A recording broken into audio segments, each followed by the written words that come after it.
Good morning everyone. আশা করি তোমরা সবাই ভালো আছো, সুস্থ আছো, আমরাও ভালো আছি।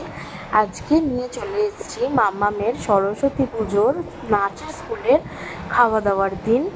যা যা করেছি, যা যা আইটেম হয়েছে সেগুলো নিয়ে দেখো। এখন আমি আর মাম্মাম দুজনে রেডি সেডি হয়ে গেছি, এবার বউ হব। ওর বাবা আগেই চলে গেছে রেডি হয়ে, ও একদম ওখান থেকে চলে আসবে।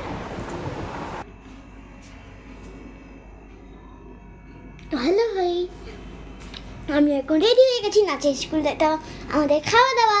আমার মাকে দেখে দাও, আমার লুকটা দেখে নাও। দেখো আমার লুকটা দেখে নাও, আমার মায়ের লুকটা দেখবে দাও।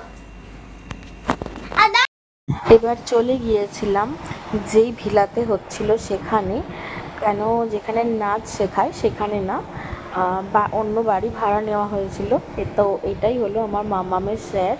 এছাড়াও একজন আমার মাম্মামের দিদিভাই, একজন দাদাভাই, অভিষেক আর অর্চিতা, ওরা দুজনে নাচ শেখায় আর স্যার থাকেন। স্যার সবসময় সময় দেয়।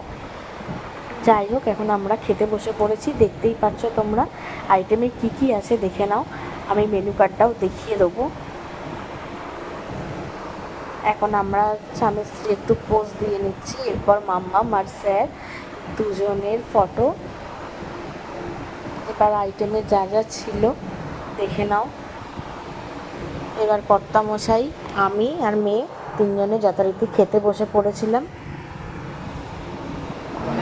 প্রথমে ছিল নান আর ছানা মশলা, তারপরে ছিল ফিশ ফিঙ্গার, সাথে ছিল স্যালাড আর রাইস, তারপরে ছিল ফুড পোলাও আর চিকেন কষা, চাটনি, পাঁপড়, রসগোল্লা, আর সাথে ছিল সবার পছন্দের হাজমোলা।